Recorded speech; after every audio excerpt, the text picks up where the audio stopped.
Greetings everyone. Dr. Christopher Mutembei, Director, Center for Professional Development, presenting 2020-2029 Mount Kenya University Strategic Plan. The strategic plan is guided by vision and mission, and the vision for this strategic plan is to be a global hub of excellence in education, research, and innovation. So the university looks at itself that by 2029 that we shall be a global hub of excellence in education, research, and innovation. This strategic plan is guided by a mission, and the mission is to provide world-class education, research, and innovation for global transformation and sustainable development. So this mission statement is what will be guiding our daily activities towards actualizing this strategic plan. The strategic plan is guided by 6 key resort areas. The first resort area is academic excellence. The second one is research and innovation. The third one is partnership and resource mobilization. The fourth one is institutional capacity. The fifth one is enterprise for institutional sustainability. And the last one is welfare and community service. My colleague, Dr. Benson Joroge, has already presented the first 3, academic excellence, resource, research and innovation, partnership, and resource mobilization. I'm here to present the other 3, institutional capacity, enterprise for sustainable development, welfare, and community service. You are most welcome to this presentation. So, remember again, I said that our vision is to be a global hub of excellence. So even as we pursue institutional capacity, even as we pursue enterprise, MKU enterprise for sustainability, welfare and community service, our focus is to be a global hub of excellence in education, research, and innovation. So I'm here to present these 3 key result areas. Areas in which we are expected to generate results each of the years, 2021, 2022, 2023, all the way to 2029. We are talking about institutional capacity. We are talking about MKU, enterprise for sustainability, welfare, and community service. The first one is institutional capacity. Institutional capacity will be guided by these 5 strategic objectives. The first strategic objective is the human resource, which is the most important asset in any organization. That is, we want to enhance the staff capacity and productivity. The second one is, the second strategic objective is to do with our infrastructure. We want to support and maintain our infrastructure. The third one is the way people see us out there. That is the position, how we have been able to position our brand. So we are talking about enhancing university corporate image. The fourth one is how we are able to deliver our services. We are in the global world. We are talking about a hub. So we want also to enhance our digital transformation. Our digital transformation. We want to be able to provide e-services. We want to be able to support e-learning. We want to support dual mode of study. Then we are also talking about promoting the quality assurance in the university. Those are the 5 strategic objectives that will be pursued under institutional capacity as a key result area. So I start with the first one. The first one is to enhance staff capacity and productivity. to enhance staff capacity and productivity. To do that, we have a number of strategies, activities, targets, and even budget that will be guiding this implementation. The strategy here, for enhancing the staff capacity and productivity. The first strategy, we are saying we want to attract, recruit, and retain qualified staff members. To do that, we have a number of activities that we will be engaging in as we go into implementing this strategic plan. One, maintain a competitive remuneration. We want our remuneration, 95%, to be competitive. We are in the industry, university industry. We want to pay not comparable, but competitive remuneration within this industry. We also want to make sure that the welfare, the health and well-being of the employees is well taken care of. What we are saying is that the insurance cover that we have and the many other welfare activities that we have within the university will keep on being enhanced as we implement this strategic plan. We also want to implement the scheme of service 100%. In the previous strategic plan, we were able to come up with a new university scheme of service. In this strategic plan, as we implement this strategic plan, to be able to retain our qualified staff, we want to 100% implement this scheme of service. We also want to facilitate and support our staff to undertake professional development so that they can be able to attain the CPD point to maintain good standing with their various professional bodies. And all these, we have given the target, we've given the budget, the amount of money that we think we will be spending. The second strategy towards enhancing the staff capacity and productivity is to enhance institutionalization of the performance management framework. We have been in performance management framework even in the previous strategic plan, 2015-2019. But in this strategic plan, we wanted to enhance it. We want to make sure that we implement performance contracting framework 100%. And to achieve that, we want also to make sure that there is a quarterly review of making sure so that we can be sure that we are implementing performance contracting 100%. We also want to monitor and evaluate staff performance.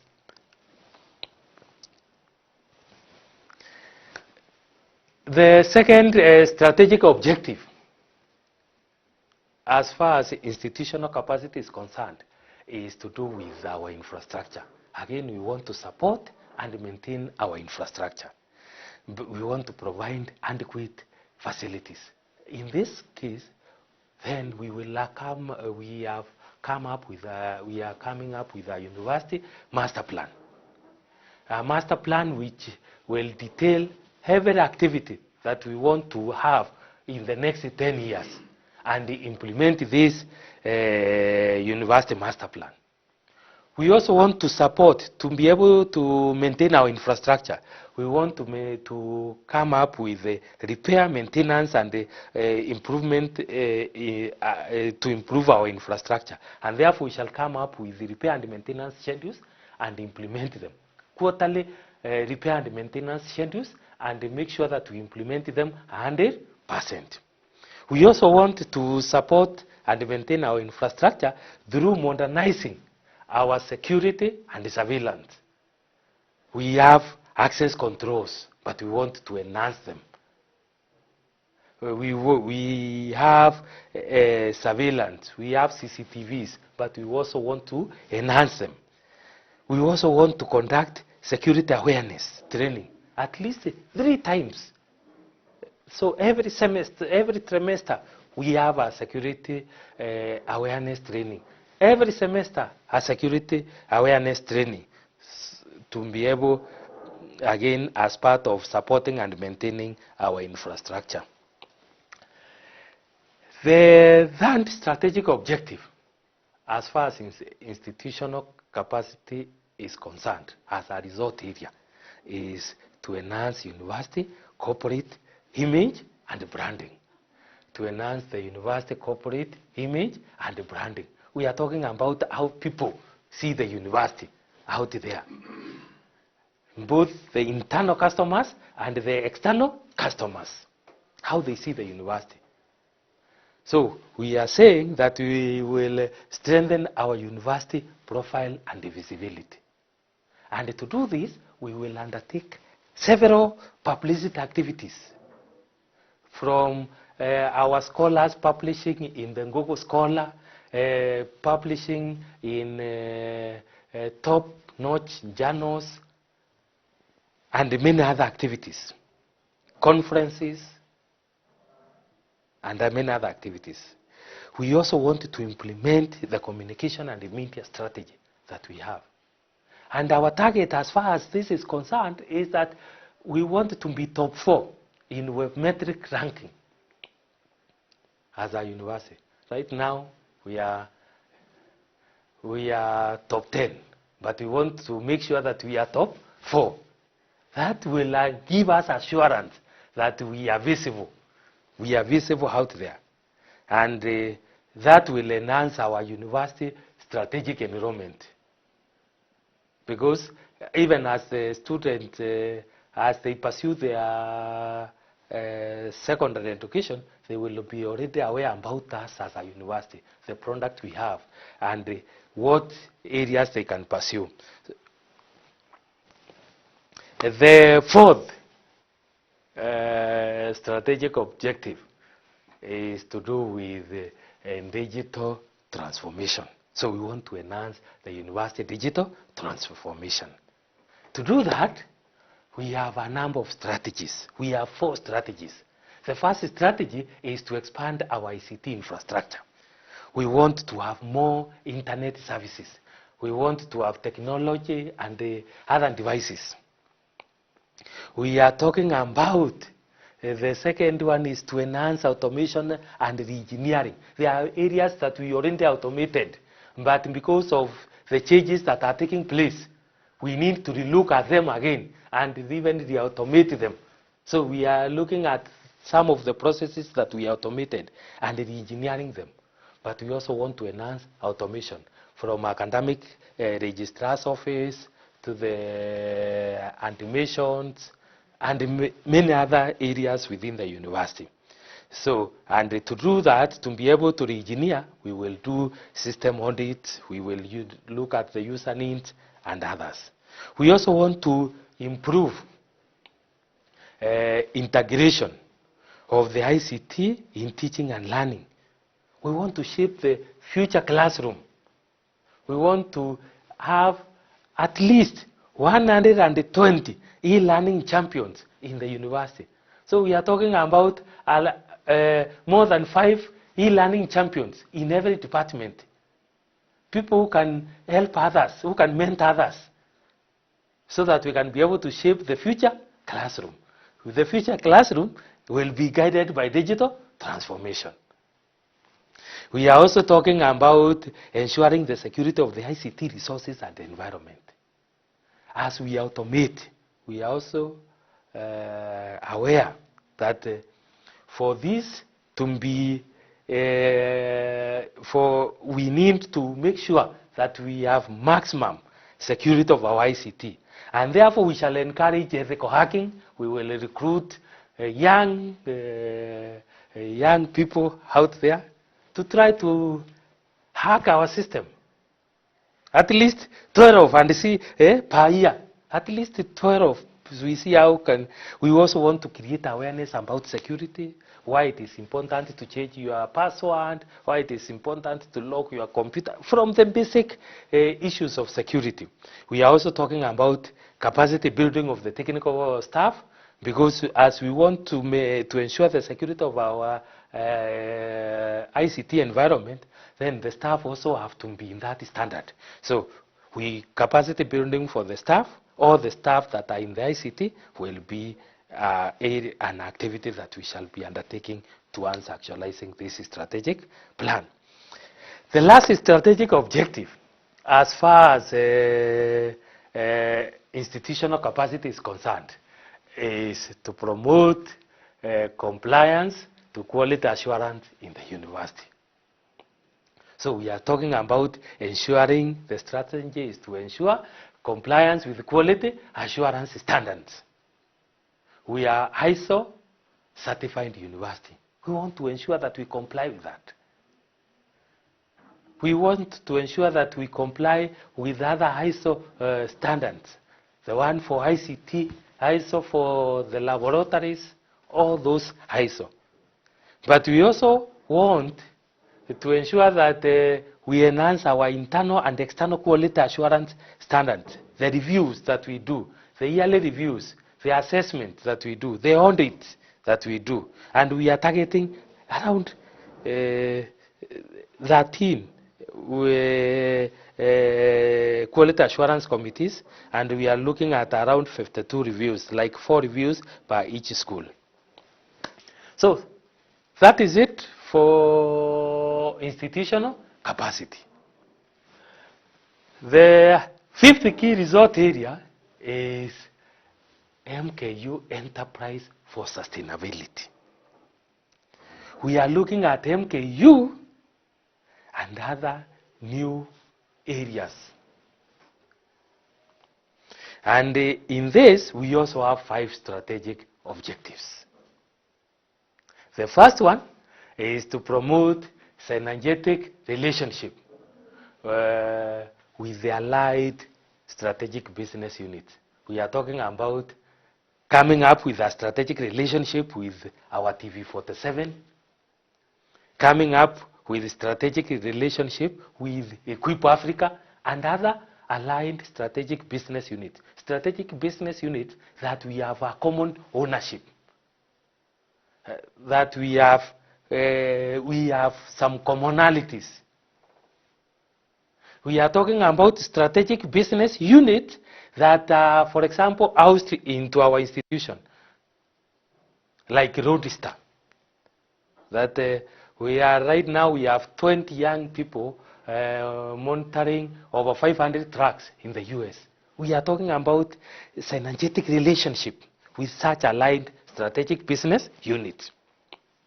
We also want to promote MKU as a preferred destinations for meetings, initiatives, conference, and exhibitions. We want to promote to establish MKU Cancer Teaching Research and Referral Hospital. We want to promote sustainable green energy enterprise. And we also want to strengthen the university foundational programs. We have Mount Kenya University Foundation. In this strategic plan, we are saying we want to strengthen the university foundation programs.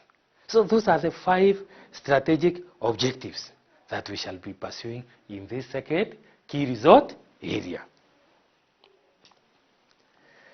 So the first one, as I have said, is to promote synergetic relationship with aligned business units. And this one, our strategy is to formalize operational engagement. We expect to draw agreement with all those synergetic business, strategic business units, TV47, Equip Africa, Roadster, and many others. We are talking of more than 10 strategic business units that we look at drawing agreement of how we are going to run them. So the target is to draw all the 10. We come up with a strategic agreement. We come up with agreement. For the second strategic objective of promoting MKU as a destination for meetings, initiatives, conferences, and exhibitions, we want to commercialize we want to come out to operationalize a MIS strategy.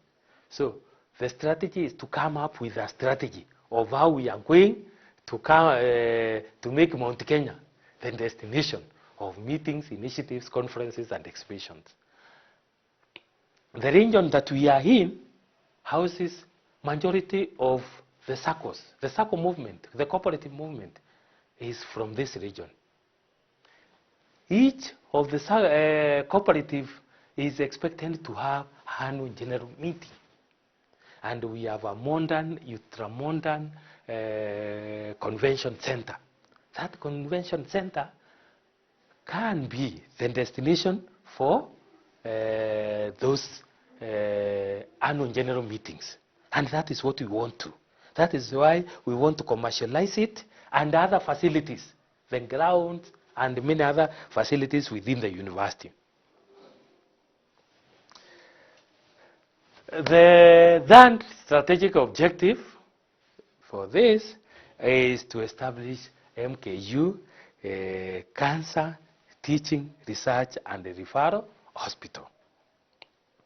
We want to elevate our current facility to a referral hospital status. And therefore, some of the activities that are expected is establishment of the board for the Cancer Teaching, Research and Referral Hospital, the renovating of our existing infrastructure, equipping the hospital units, and seeking accreditation by various bodies, from NHIF to many other bodies. Of course, also we want to come up with staff establishment. Already we have very many qualified senior doctors. As you are aware, as a university, we are training doctors. The first group has just completed. The first group has just completed. So we have, but we want to enhance that staff establishment. We want to recruit, to identify and recruit more skilled manpower so that we can be able to actualize that. Remember, a Cancer Teaching, Research and Referral Hospital is a human service organization. It is driven by human resources. That's why the strategy of staff establishment is very key. Then we also want to promote the university as the fourth strategic objective is to promote the university as a sustainable green energy enterprise. We want to develop a green energy enterprise.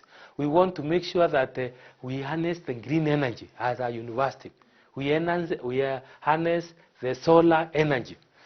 Already we have started as a university, but we want to expand it so that we can be able to generate enough for the internal use, but also sign a power purchase agreement with Kenya Power to sell the extra units. The last strategic objective for this key resort area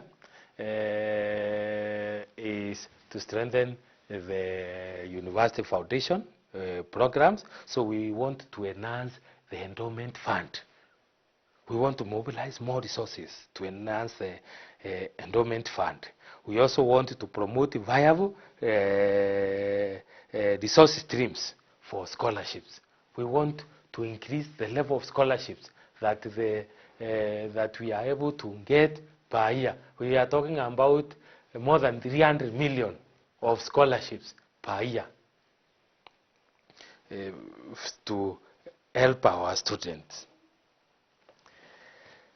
The last resort area that I'm presenting is welfare and community service. In this one, we only have 3 strategic objectives. The others are 5. This one has 3.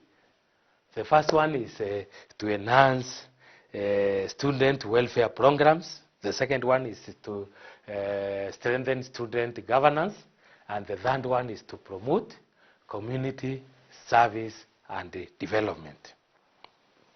So if we look at the first one, to enhance student welfare programs, we are talking about enhancing student university experience. we want to enhance, the first strategy is to enhance student university experience. We are going to do this by implementing a number of activities. One of them is e-student services, to ensure that every student service they need is available on ease. We are talking about expansion of our sporting facilities, indoor games, outdoor. We are talking about mentoring and developing talent as an activity. We are talking about improving our health services and financing, enhancing the student accommodation, and we want to increase student accommodation, the students who are accommodated within the university arrangement to 70% of the total student. We are talking about also to modify our, the second strategy is to enhance service of persons with disability. Right now, majority of students are placed in our university are placed by COOPs. And we expect all forms of students. Ours is to make sure that we can be able to cater for every student. So we want to modify our facilities. We are at 80%. We want to make sure that they are 100% friendly to people, to persons with disability. And then we also want to enhance restorative services. That is to enhance chaplaincy and counseling services. The second strategic objective, as far as student and community welfare is concerned, is strengthening student governance.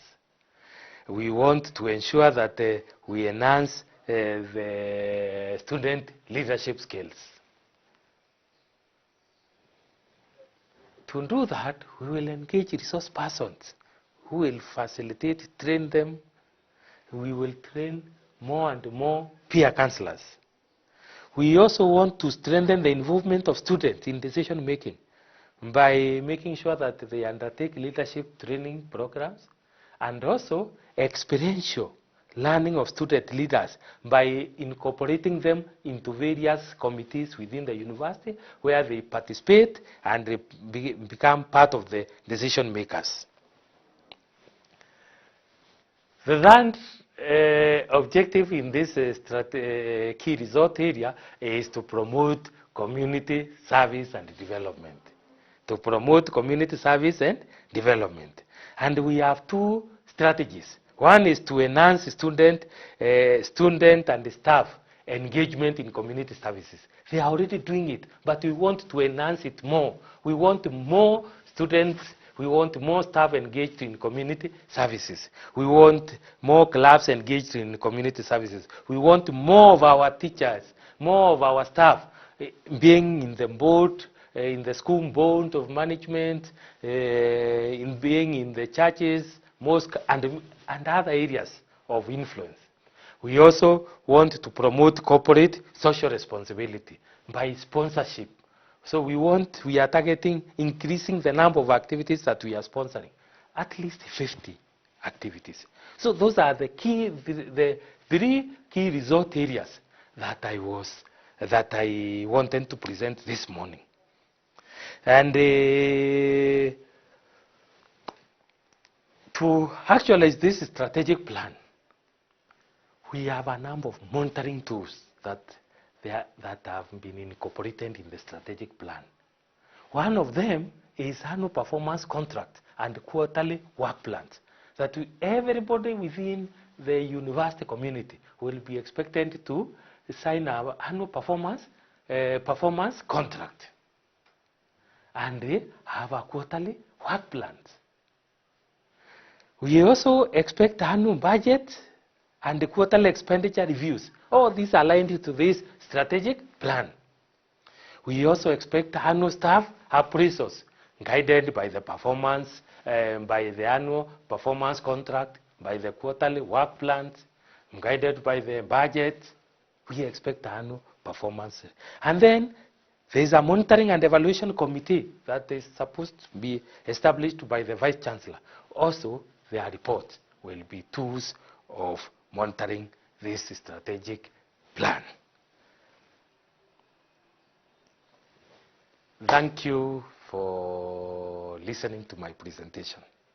Thank you.